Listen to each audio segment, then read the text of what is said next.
Oi, gente, sejam bem-vindos ao primeiro episódio do nosso podcast de projeto Transmídia, que se chama Memórias da Enchente. Ele faz parte da unidade curricular de narrativas e produção transmídia da Universidade Unisociesc. Ele também é composto em mais duas partes, que são as redes sociais e, em especial, o Instagram, e também tem um mini documentário sobre as histórias da enchente. Eu me chamo Isabelle, faço publicidade e propaganda e eu estou aqui com a Cássia. Olá, pessoal. Me chamo Cássia Guimarães, sou estudante da Unisociesc no curso de jornalismo. Estamos com o pesquisador Reinaldo Reis para falar um pouco sobre o aquecimento global. Nosso projeto é baseado nas enchentes com o objetivo de trazer visibilidade para os problemas urbanos da nossa cidade. E para o nosso primeiro episódio, nós preferimos começar pela área de conhecimento científico, trazendo um especialista em meteorologia. Então, Reinaldo, seja muito bem-vindo. Você pode ficar à vontade para se apresentar, para falar um pouco dos seus trabalhos, pesquisas. Agora é contigo. Bom dia, boa noite, enfim, para todos que estão me ouvindo. Meu nome é Reinaldo Raz, eu sou natural aqui de Santa Catarina, tenho uma história toda voltada a eventos severos, né, desde criança.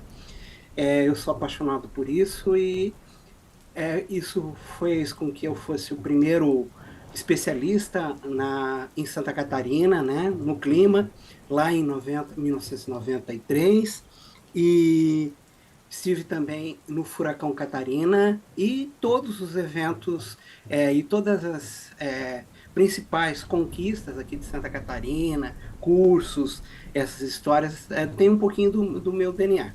Então, essa história, né, é uma história que, como eu cheguei aqui, né, eu estou escrevendo um livro agora, né, que se chama Harmonia, Tempestade e Harmonia, minha história até o olho do furacão Catarina.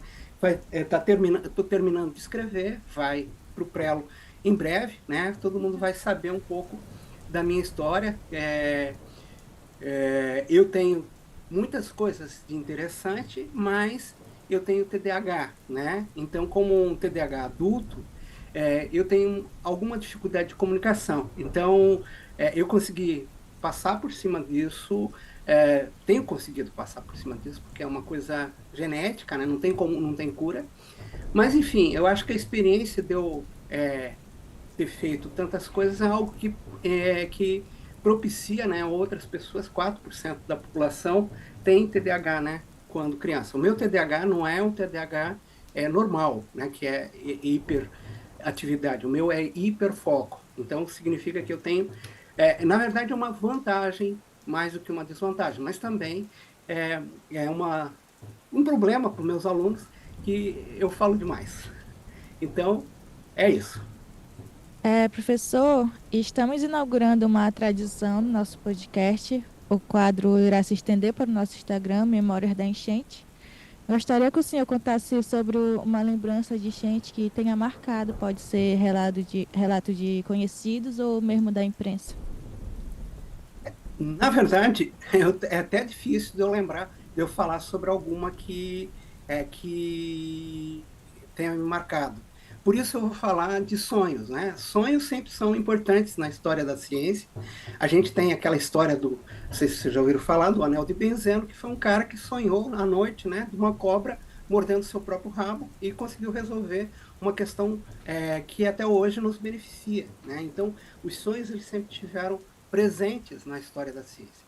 E eu, há algum tempo atrás, eu sonhei com essa enchente do Rio Grande do Sul e com outras que estão vindo. E me parecia que eu tinha que fazer alguma coisa. E aí, né, para quem me conhece, eu me candidatei a político, né, para ser deputado, porque eu imaginava que eu tinha que fazer alguma coisa, porque eu procurei as autoridades e nenhuma delas me deu bola. As pessoas que teriam que tomar decisão também não. Então, assim, o fato de poder sonhar, de ter sonhado isso, de ter presenciado, não era bem especificamente sobre o Rio Grande do Sul, né? Fez, inclusive, que eu fizesse agora meu pós-doutorado nesse tema, né? Sobre enchentes, grandes enchentes. Enfim, é isso que eu queria falar para vocês, que esse tipo de acontecimento que está acontecendo no Rio Grande do Sul, era previsto, né? Então, a gente poderia ter feito alguma coisa para evitar isso? Sim, sim, era possível ter feito algo. A gente sabe o que está fazendo, tem, né, soluções, e eu acho que a gente tem que fazer alguma coisa, porque vai ser rotineiro essas enchentes, essa e outras piores. Tá. Reinaldo, a gente sabe que você tem graduação em física, né? Então nós queremos saber o que te levou a partir para a pesquisa em meteorologia especificamente. Eu acho que essa é uma história fascinante, né? Está no meu livro, e eu achava que eu ia ser astrônomo, porque eu gostava muito de astronomia, era um assunto que me cativava. Quando eu era pequeno, eu vi o homem chegar à Lua, e aquilo foi uma coisa muito forte para mim. Mas, no meio da história, como é que é? Eu mudei para fazer mestrado em meteorologia, né? Em ciências climáticas. Quando isso aconteceu, a minha mãe, que me conhecia melhor que qualquer outra pessoa, eu sabia desde pequeno que você ia ser meteorologista, né? Então, assim, é engraçado que muitas vezes a gente acha que aquela profissão que a gente está fazendo é tudo que a gente quer e tal, e eu achei isso durante boa parte da minha vida.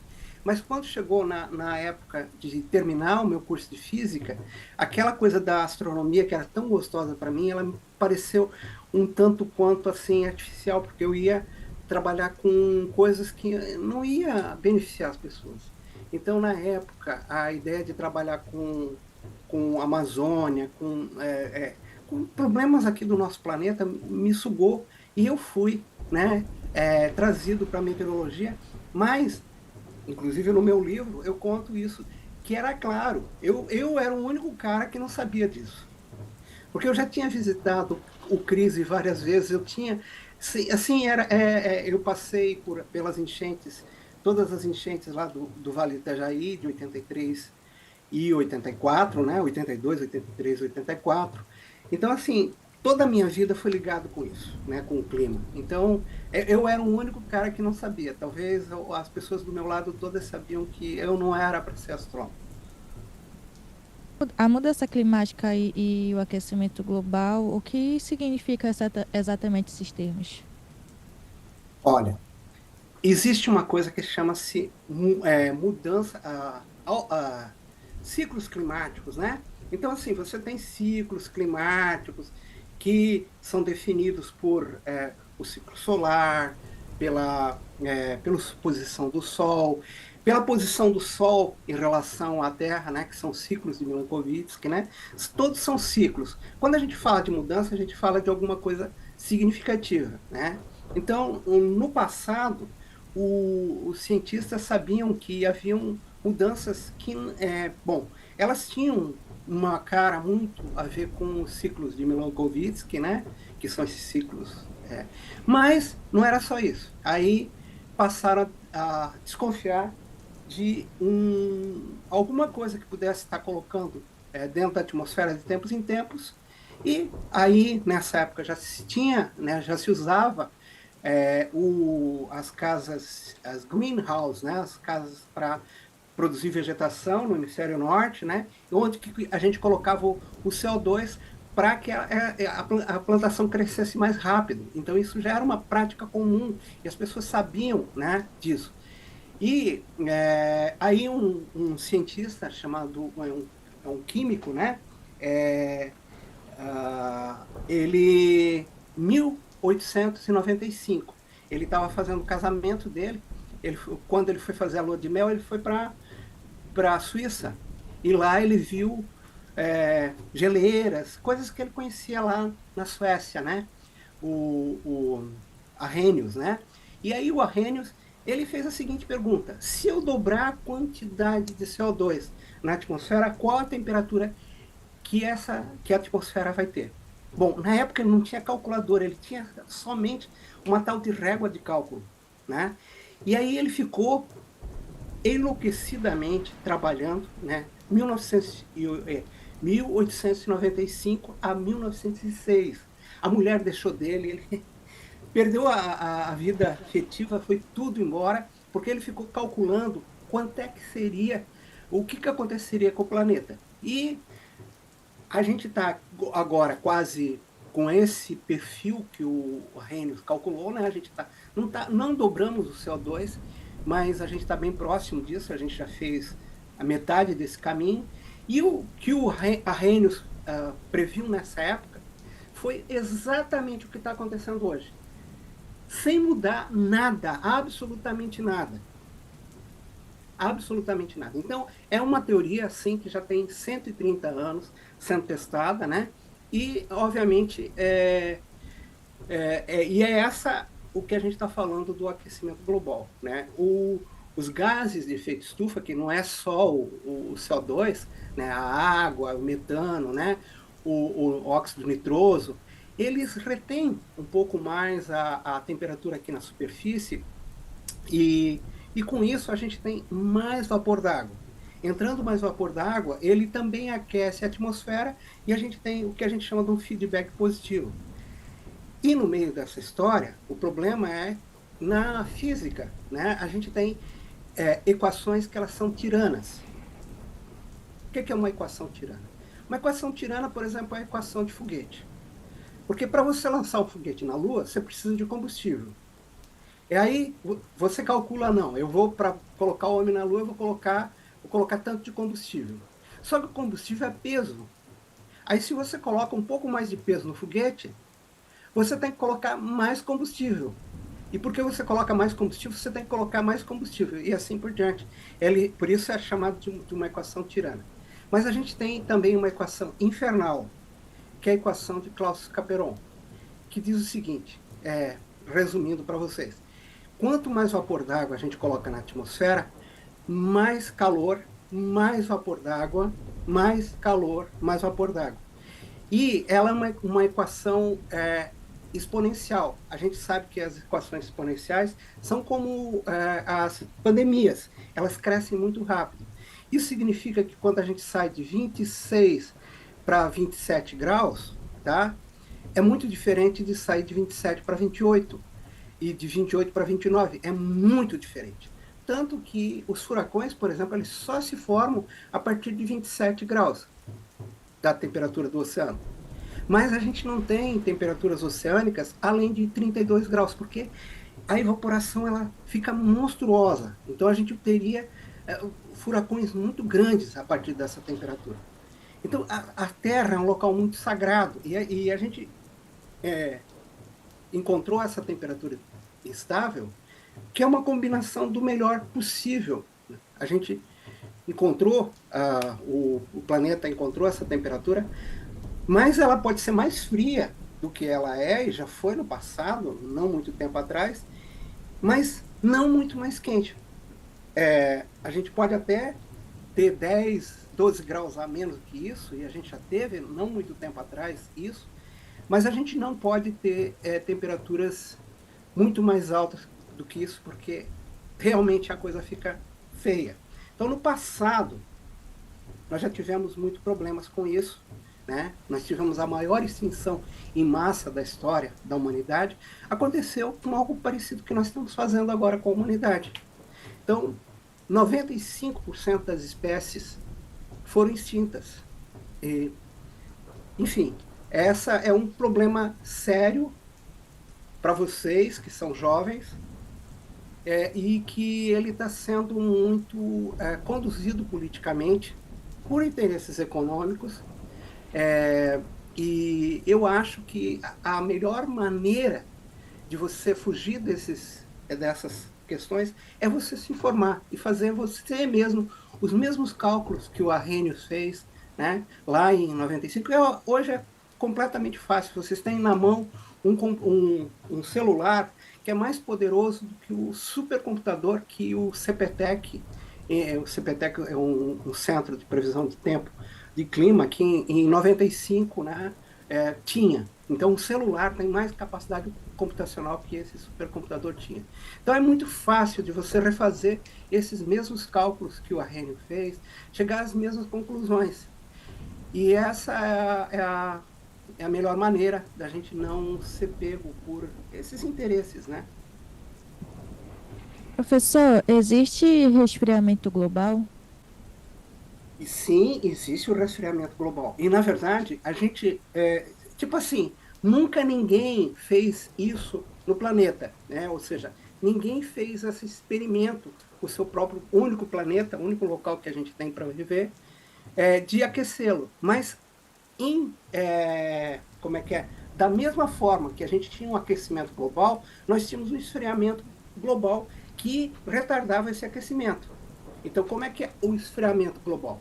O esfriamento global ele se dá por conta de aerossóis, que são pequenas partículas que elas tampam a radiação solar e não deixam ela chegar na superfície. As principais delas são produtos da queima de combustíveis fósseis em usinas termoelétricas e também da queima de combustível de navios. E justamente, né, em 2015, a gente pôs um pé, a Organização Mundial, o Escritório Mundial de Navegação, sugeriu que os navios usassem um determinado combustível sem sulfato. Mas quando as pessoas foram usar isso, elas viram que era muito mais barato. Aí, obviamente, o interesse econômico foi mais rápido e houve rapidamente uma redução das emissões de sulfato. E isso repercutiu agora nos nossos problemas. Então, a gente tinha um escurecimento global que estava segurando um aquecimento global que estava mascarado. Então, a partir de 2022, principalmente nesse ano, que teve um El Niño, essa coisa explodiu. Então, hoje, esse ano, a gente já teve mais desastres naturais no Brasil que nós tivemos durante as décadas. Então, isso é mais ou menos o que vai vir agora por outro tempo. Então, muita gente diz assim, por que a gente não volta no escurecimento global? Não escurece o planeta? Talvez a gente tenha que fazer isso de novo, porque a gente sabe que isso é reversível. Agora, o CO2 não é reversível. Então, essa coisa da engenharia, geoengenharia, que a gente chama, né, mudanças no planeta, está sendo discutido seriamente agora, porque realmente parece que a gente liberou todos os demôniozinhos que possíveis, né? Sim.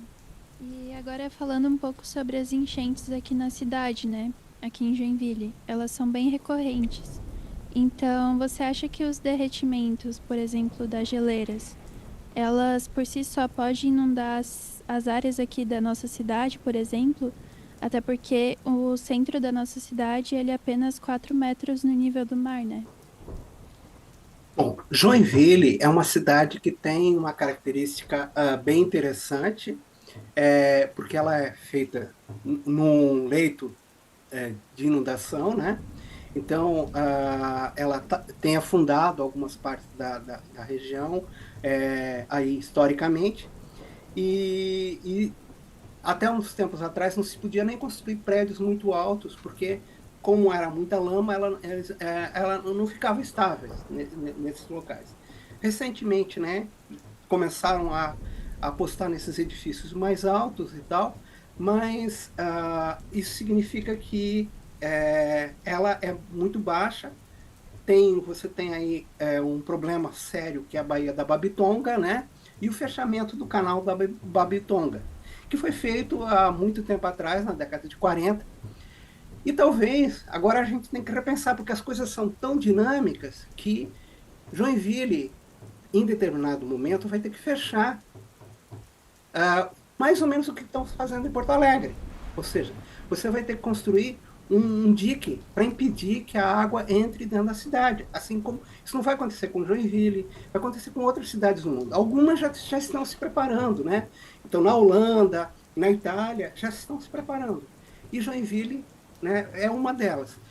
E o que está acontecendo, né? Nós temos dois efeitos para os oceanos. Você tem o efeito que se dá por conta do derretimento do gelo e um efeito que se dá por conta do aquecimento dos oceanos. Então, se aquece os oceanos, ele se expande. Então, o derretimento do gelo não contribuiu nada para o aumento do nível em Joinville. Então, de 1900 até 1900, o ano 2000, né?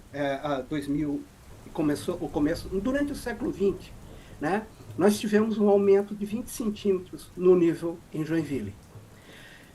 Desde então, foram 16 centímetros. Então, em 100 anos, foram 20 centímetros, um pouco menos. E agora, nós tivemos 16 centímetros. Só que esses 16 centímetros, desde 2020, foram 5 centímetros em Joinville. Então, essa conta eu acabei de falar. Então, assim, nós estamos numa espiral, assim, aumentando bastante o nível dos oceanos. E não só o nível dos oceanos, todo o Oceano Atlântico está aumentando de nível. Isso os satélites estão monitorando diariamente. Todos os dias passam satélites medindo o nível dos oceanos, né, e pegando a média deles. Então, isso vai acontecer, primeiro, por expansão térmica dos oceanos, e, na segunda parte, pelo derretimento dos gelos, que também está acontecendo ao mesmo tempo. E, bom, a gente tem que fazer alguma coisa para impedir ambos os efeitos. Eu acredito que não é possível mais reverter suficiente para evitar que Joinville tenha que colocar proteções na cidade. E essas proteções têm que ser pensadas muito direitinho para não acontecer o que aconteceu em Porto Alegre. Porque se fossem levar em conta o que os engenheiros tinham projetado, Porto Alegre não teria problema nenhum. Mas aí chegou os políticos, aquele cara que não entendia de engenharia, que chegava lá e dizia não, tem que desmanchar isso, etc, etc. Não dá. A gente tem que levar a sério essa questão de proteção de enchentes, né? Não é só aqui no Brasil, né? Esse problema também existe nos Estados Unidos. O caso mais emblemático é New Orleans, né? Que aconteceu isso. Então, Joinville, né, e todas as cidades de Santa Catarina têm que criar resiliência para esse tipo de coisa. E aí eu acho que mora a principal questão, porque todo mundo fica assustado com isso. E não deveria. Porque o Japão, por exemplo, em 1900 até 1910, ele tinha entre 10 mil e 100 mil pessoas mortas anualmente por problemas climáticos. Hoje em dia, quando morre uma pessoa no Japão por problemas climáticos, é notícia. Uma pessoa. Quer dizer, tem um furacão chegando e as pessoas estão tão preparadas e sabem tão direitinho o que vão fazer, que a mãe diz assim, olha, filho, hoje tem um furacão. Ah, tudo bem, mãe, e tal. Vou para cá. Não é suspendido nada. Então, assim, isso é uma sociedade resiliente, uma sociedade que sabe o que vai fazer. A ciência, ela está aí para a gente fazer isso. O conhecimento dá esse poder para a gente. Então, se a gente está assustado, né, é porque não é necessário. A gente tem que confiar na ciência, a gente tem que confiar que a gente tem técnicos muito bem capacitados, mas, infelizmente, isso não chega nos políticos. Os políticos são os piores possíveis e imagináveis. Assim, nesse sentido, porque eles acabam representando um pouco do que é a população. A população nunca dá muito valor à questão da proteção. Isso é uma característica nossa, né, do Brasil. A gente acha que nunca vai acontecer nada com a gente. E eu mesmo achava que não. E aí, de repente, eu me vi no meio de um furacão, de uma tempestade, né? E uma placa voou na frente do carro que estava um pouco mais na minha frente. Eu previ esse evento e destruiu vários carros. Eu poderia ter ficado no meio disso. E aí helicópteros tiveram que pousar e tal. Então todo mundo é vítima, pode ser vítima. Então todo mundo tem que estar atento para isso. Tem que ter sensibilidade para isso que pode acontecer.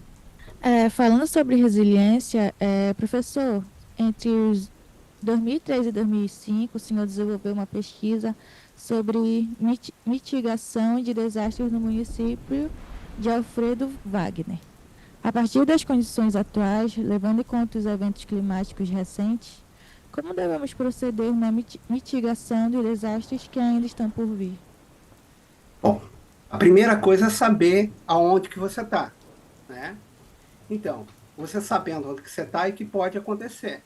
Então, se você mora em Piraberaba, ou se você mora no centro da cidade, se você mora numa região que tem risco de escorregamento, qualquer coisa que você... A primeira questão é saber onde que você está e ter informações bem fáceis para o que vai acontecer, o que pode acontecer. Então, no caso eu estava falando do Japão. Vocês sabem que a questão que eles fizeram, o programa de mitigação que eles fizeram, que mais salvou pessoas foi ensinar todo mundo a nadar. Vocês duas sabem nadar? Mais ou menos. Eu não sei nadar. Então, o programa de mitigação para Joinville começa na Sociesc, colocando uma piscina para vocês aprenderem a nadar. Então, começa por aí. 90% das pessoas que morreram no Rio Grande do Sul também não sabiam nadar. Então, começa por aí. Resiliência é uma coisa muito simples. E, ao mesmo tempo, é uma coisa gostosa. Nadar é muito bom. Então, a outra coisa, por exemplo, vai ter um escorregamento. Como que eu vejo isso? Né? A primeira coisa é olhar as árvores. As árvores elas vão começar a se inclinar. Né? Elas vão responder. O solo vai responder de uma outra maneira. A gente vai ver olhos d'água nascendo. Então, assim, com isso, a gente pode já evitar 95% das mortes. E são coisas simples, são políticas muito simples, que podem ser implementadas, e elas sempre passam pela questão da educação. Reinaldo, entre 2005 e 2006, você também participou de um projeto de extensão sobre previsão de chuvas fortes, né? Então, como o poder público faz ou pode fazer o uso desse tipo de previsão? Na sua opinião, o uso dessas ferramentas está sendo eficaz? Não está sendo eficaz. A gente teve uma mudança muito clara em Santa Catarina, até 2015, ou até um pouco antes disso, os nossos governantes eles eram bastante proativos no sentido do que a gente fazia, os alertas que vinham do CIRAM, né, da previsão de tempo. A partir de então, não passaram a fazer isso.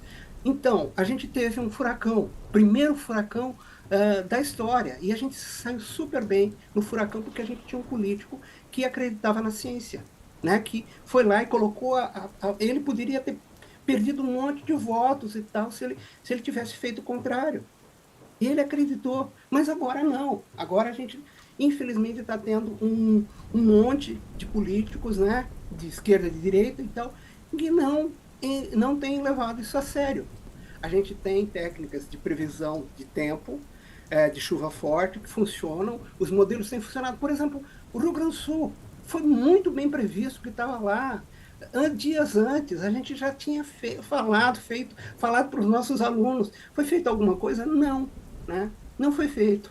Então, assim, isso aí poderia ter sido evitado? Não, mas a gente poderia ter salvado muitas vidas e ter economizado muito dinheiro, principalmente dos comerciantes, né? Olha, um comerciante que perde uma quantidade de mercadorias, ele vai levar anos até refazer isso. E ele poderia ter salvo tudo isso, levado para um local seguro. Professor, vamos falar um pouco do impacto, né, das indústrias. Qual é o impacto das indústrias e o que pode ser feito para melhorar isso? Na verdade, hoje a gente tem maneiras muito fáceis de lidar com esses impactos. Então, se existe algum impacto de indústria em alguma coisa, é alguém que está fazendo alguma coisa errada. Isso na década de 70, né? A gente já fez várias mudanças, né? Então, a gente tem como evitar que esses efluentes entrem dentro da atmosfera, eles podem ser filtrados, e isso é possível ser feito também com os efluentes líquidos. Então, plenamente possível, né, uma atividade econômica lucrativa com um ambiente saudável. Londres era uma das cidades mais poluídas do mundo, e o rio Sena foi decretado morto na década de 60. Em 1960, eles não tinham mais nada, não tinha mais nada no rio, nenhum ser vivo suportava lá. E hoje, as pessoas tomam banho, né? Vivem lá, usam desse rio, não tomam água, é óbvio, mas os peixes sobrevivem. Inclusive, os peixes mais sensíveis, né? Conseguem sobreviver nesse rio. Então, e é uma região que é industrializada. A mesma coisa está acontecendo no Rio Reno, né? Há muito tempo que o Rio Reno já não tem mais poluição nenhuma. Óbvio, tem o quê? Ainda nós temos muita poluição que vem do uso agrícola, né? Então, a utilização de adubos, isso é uma coisa muito problemática, que passou um dia por uma indústria, mas ele está agora no campo. Então, é uma atividade que a gente tem que mitigar. Mas, realmente, os países, mesmo a China, a Índia, estão resolvendo seus problemas de poluição atmosférica e poluição porque é barato fazer isso. Professor, passando reportagem sobre ônibus elétricos, né, que estão comprando agora, isso também pode ajudar muito, né, com o aquecimento global? Sim, de duas maneiras. Aliás, de três maneiras. Eu sou entusiasta disso. Por quê? Porque ônibus elétricos, principalmente esses novos ônibus elétricos, pode fazer o seguinte: imagine Joinville tem metrô. Não seria ótimo? Joinville pode ter metrô.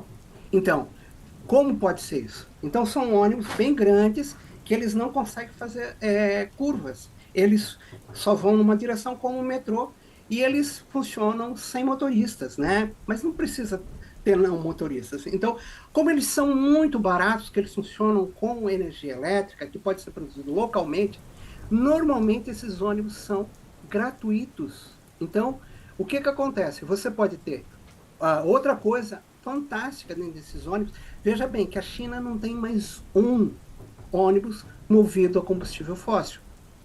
Bom, a China é um país enorme. Eles rapidamente eliminaram todos os ônibus, porque é muito, mas muito mais barato. Então, assim, se algum empresário de transporte coletivo está me ouvindo, está perdendo muito dinheiro, tem que comprar um ônibus elétrico, ele é muito mais barato, ele carrega em 5 minutos, né?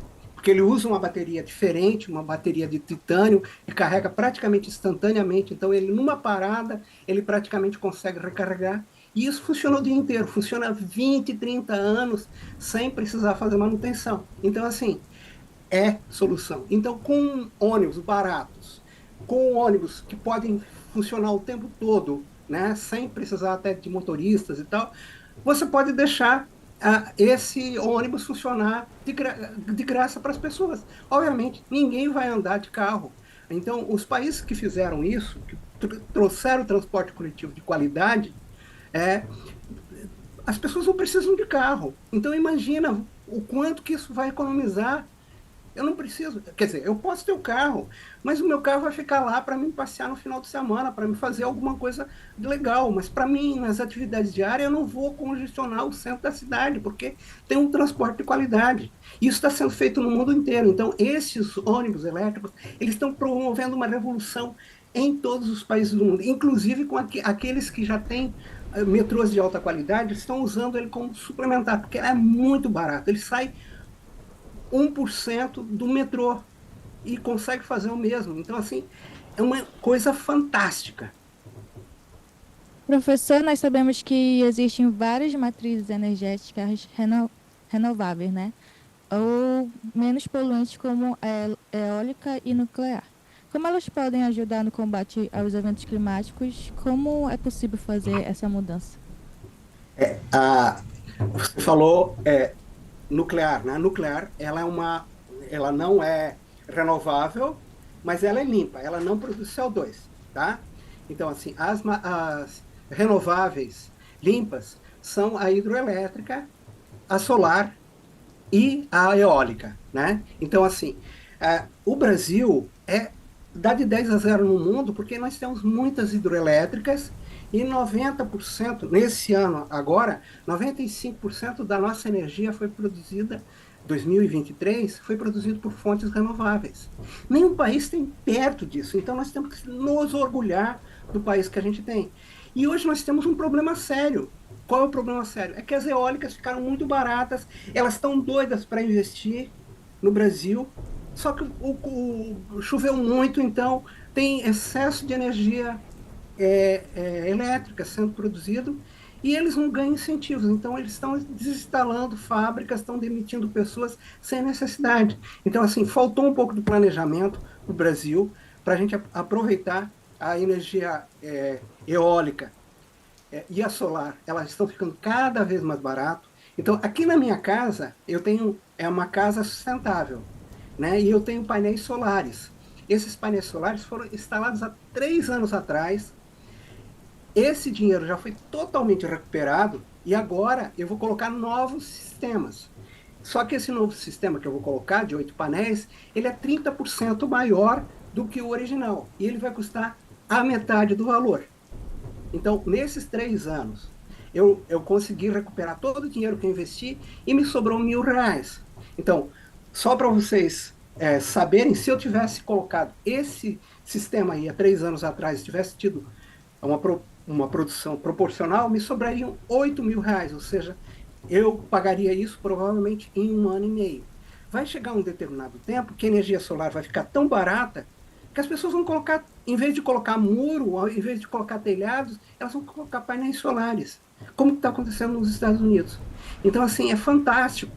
Quando a gente fala sobre como energias renováveis, a gente tem uma prova de que se a gente tiver políticas favoráveis a nós capturarmos carbono, a gente pode resolver, porque há 10 anos atrás, né, eu comecei a trabalhar na área de energias renováveis, porque eu achava que eu precisava desenvolver isso. E ela se desenvolveu magnificamente. Hoje não existe hidroelétrica, a gente não precisa fazer hidroelétricas, porque elas são muito mais caras, muito mais demoradas, e não tem empresário que consegue competir com as eólicas.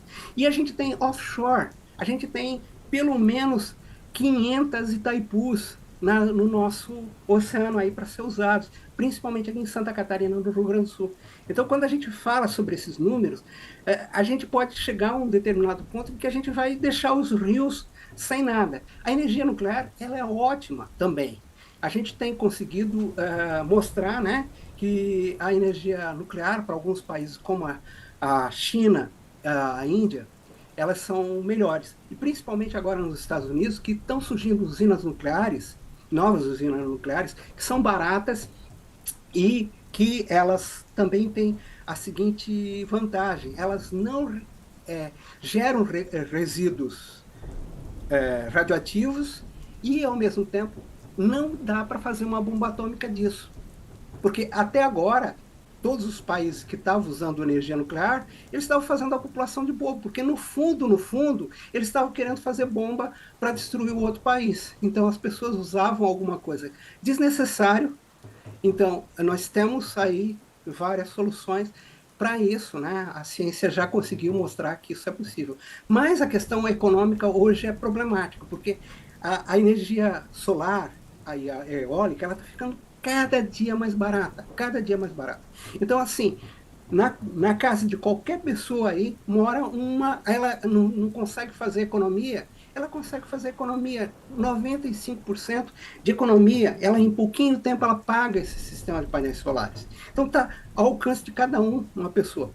Todo mundo, todos nós podemos participar dessa festa, que é uma festa, né? Ganhar dinheiro é bom. É mesmo. E sobre os efeitos das mudanças climáticas, você acha que é possível reverter eles? O que nós podemos fazer para isso acontecer? Olha, nesse sentido, eu vou demorar um pouquinho mais para falar sobre isso, porque esse é um aspecto fundamental. Sim, podemos. Só que, primeiro, deixa eu contar uma história muito triste para vocês. Tá?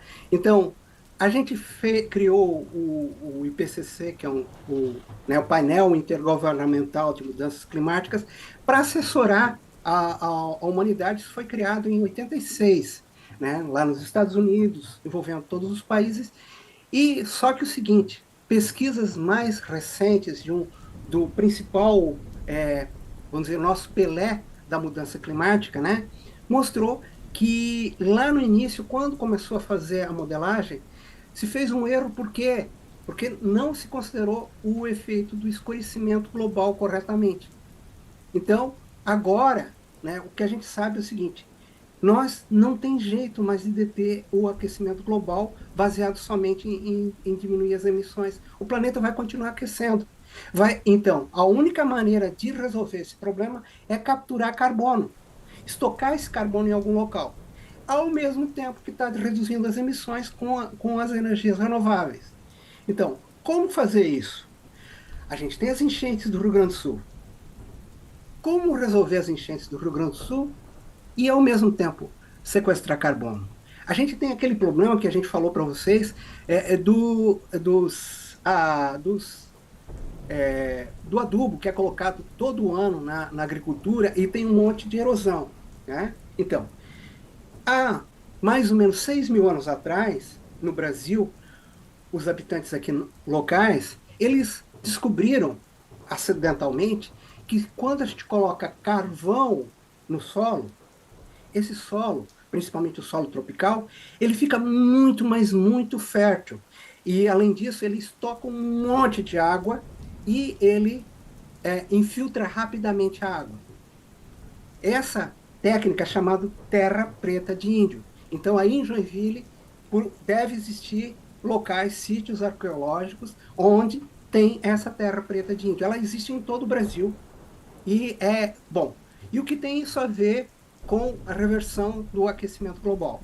Então, se eu quiser impedir as enchentes do Rio Grande do Sul, as enchentes aqui de Santa Catarina, eu vou ter que resolver o problema do solo. Na verdade, vamos supor que a gente tivesse há 200 anos atrás, ou 100 anos atrás, acontecesse essa enchente. Aconteceria alguma coisa com Porto Alegre? Não. Então, tudo isso aí foi feito pelo homem. É o uso do solo que está causando isso. É a agricultura mal feita, que foi... o Brasil pegou essa agricultura da Europa. Só que na década de 70 e 80 a gente viu que não podia continuar. Então a gente o Brasil inventou o plantio direto. Só que o plantio direto vai demorar muitos anos a recuperar todo esse carbono que foi perdido, que faz o solo, né, principalmente as minhocas. Então, eu já prevendo que isso ia acontecer, transformei a minha casa, né, que é a casa sustentável, também. O meu quintal é terra preta de índio. Eu coloquei 11 toneladas de carvão, né? Tem 11 toneladas de carvão. Esse carvão ele está filtrando as nossas águas aqui residuais. Então, todos esses nutrientes, né, que acabavam entrando nos rios, ficam dentro desse carvão ativado. Esse carvão ativado é produzido pela ENGIE, lá em Lages, numa usina. E eles gentilmente me forneceram para me fazer esse experimento aqui. E eu fiz o experimento, só que no meio dessa história eu descobri que não, a terra preta de índio é só metade da capacidade de absorção. Eu tinha que conseguir uma minhoca que é natural lá das Guianas.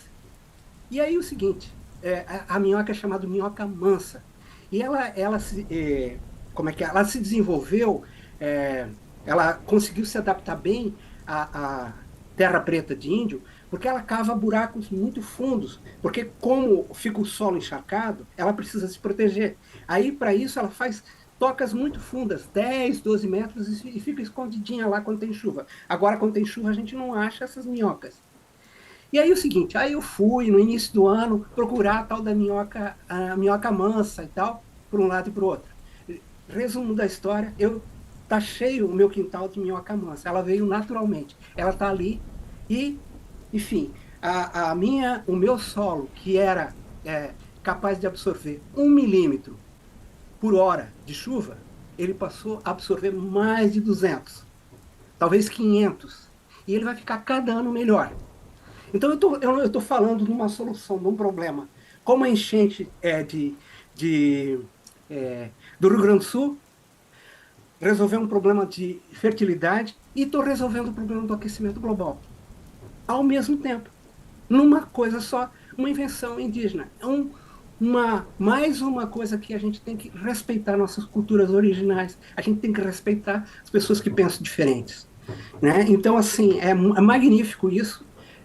E, óbvio, né, eu estou discutindo isso com as pessoas, como pode ser feito isso.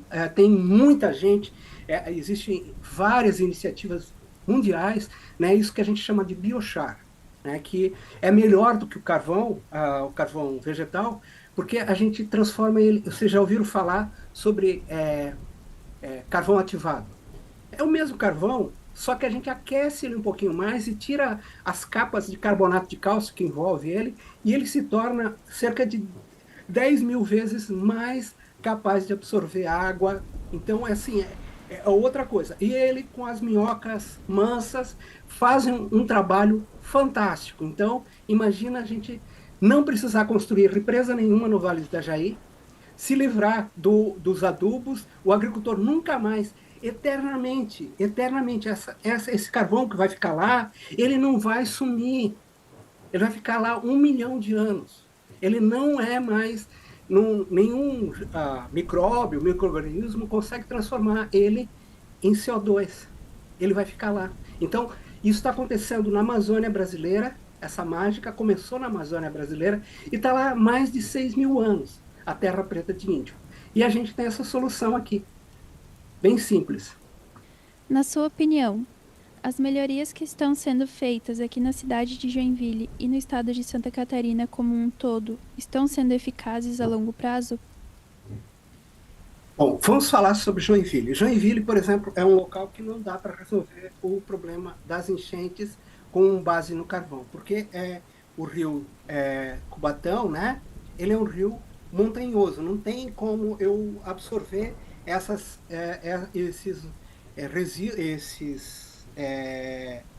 água em solo de plantação. É muito pouco que eu tenho.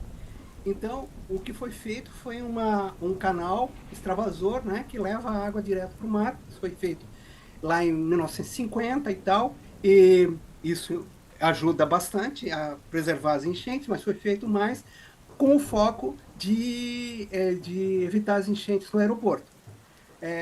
Enfim, essas obras têm que ser planejadas e revistas, porque as enchentes vão se tornar cada vez maiores, mais fortes. Joinville, né, vai ter que refazer aquilo que já fez, tanto por conta das enchentes mais fortes, quanto por conta da elevação do nível dos oceanos. Então, isso vai gerar uma dificuldade muito grande para a gente lidar com elas. Não vão ser de um dia para a noite, mas se a gente começar a pensar agora, a gente vai colocar políticas públicas, né, para mitigar essas coisas ao longo do tempo. Não é preciso, vamos construir um... Não, não é. A gente nem sabe qual a velocidade disso, então, mas precisa planejar, precisa ter um tipo de planejamento. No caso de Santa Catarina, é um desastre, né? A gente tem agora uma drenagem do rio. Rio é uma coisa sagrada. Todo mundo que mexeu em rio, como mexeram em Joinville, né? Agora mexeu, deixa do jeito que está. Mas não dá certo. O rio é uma coisa sagrada, não deve ser mexido. Porque quando a gente mexe nele, isso não é o Reinaldo, não é o Brasil que está dizendo isso, é a experiência internacional. As represas, elas mataram muito mais gente do que elas poderiam ter salvo. Na China, na Índia, nos Estados Unidos, em todos os locais. Então, assim, mudança de rio é uma péssima política, porque a gente nunca sabe como que vai vir a enchente. Então, represas estão estourando em todos os locais do mundo, não só no Brasil, mas principalmente nos Estados Unidos, nos países desenvolvidos, porque as chuvas estão se tornando muito mais rápido do que os projetos que fizeram elas. E, além disso, tudo que a gente podia prever não tem sido capaz de justificar. Então, rio deixa o rio para os peixes, está de bom tamanho. Protege as pessoas, a gente consegue conviver. Uma enchente é muito simples. Você simplesmente faz um plano de contingência, de convivência com a enchente. As pessoas sabem o que fazer na hora, tem um local para ela ir, tem um bote para ela ir, e ela vai sobreviver. Ou a casa flutua. A maior enchente do mundo acontece no Brasil, anualmente. E cerca de 10 mil pessoas ficam dentro dessas casas e ninguém sabe. É a enchente do Rio Amazonas. As casas, elas flutuam. As vacas, as hortas flutuam com o nível dos rios. E as pessoas levam uma vida normal, assistem televisão e tal, com flotação de nível de 20 metros.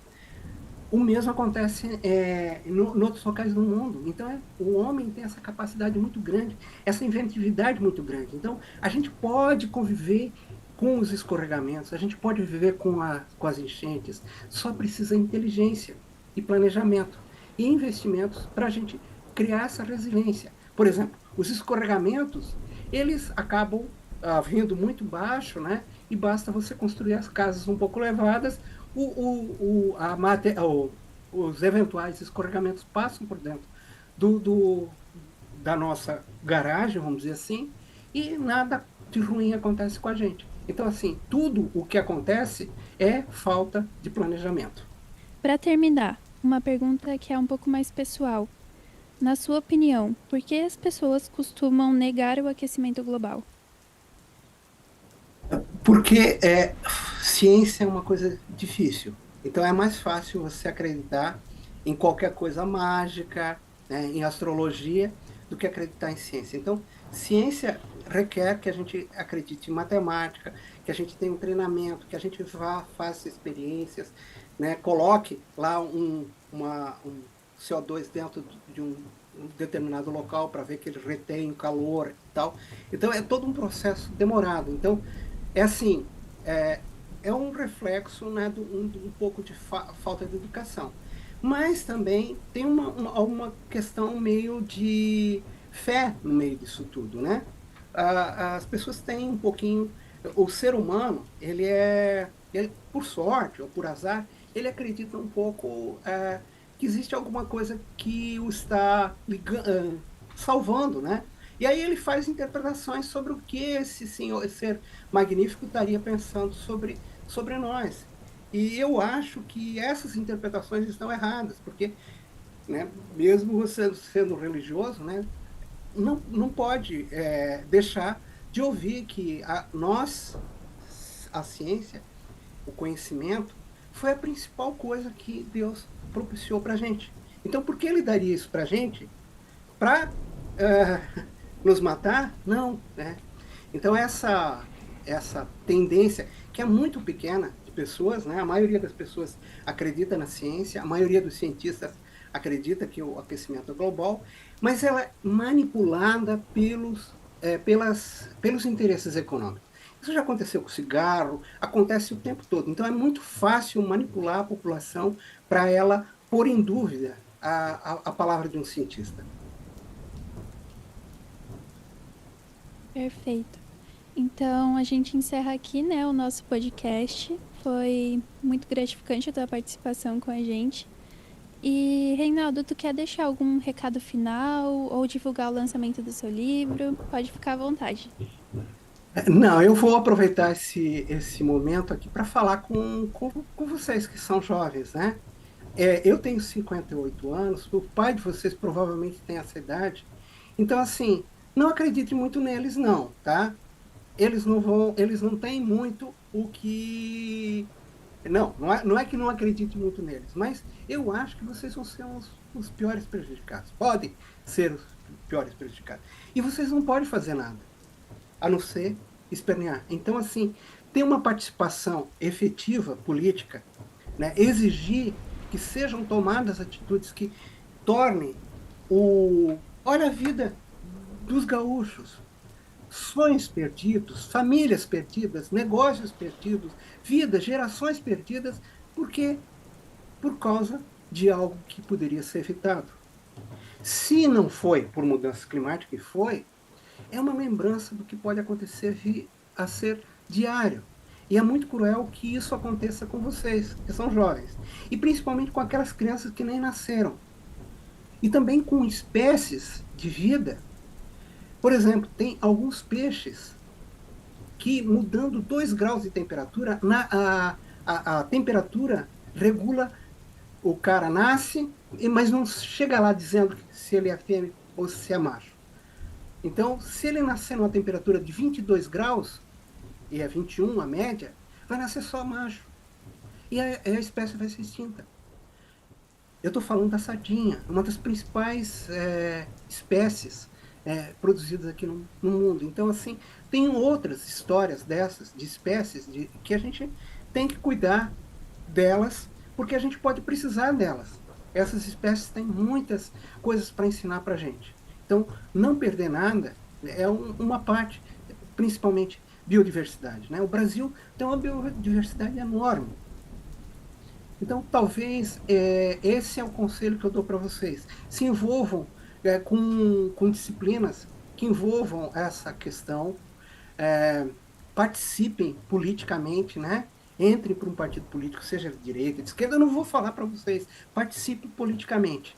Vocês não podem ficar à margem, vocês não podem receber esse problemão sem se posicionar. Joia? Professor, muito obrigada, né? Novamente. Pessoal, esse foi o nosso podcast. Vocês podem seguir a gente no Instagram. O nosso Instagram, ele é Memórias da Enchente, né? Certinho esse nome lá no Instagram, que dá para acompanhar mais sobre todo o nosso projeto, as produções que nós estamos fazendo. Também vamos lançar o nosso mini documentário e fazer algumas entrevistas, né, para as pessoas falarem sobre as enchentes. Então, é isso. Muito obrigada pela sua participação. A gente pôde aprender muito. Tenho certeza que quem ouvir esse podcast, quem for ouvir também vai aprender muita coisa. Foi muito especial pra gente. Muito obrigada.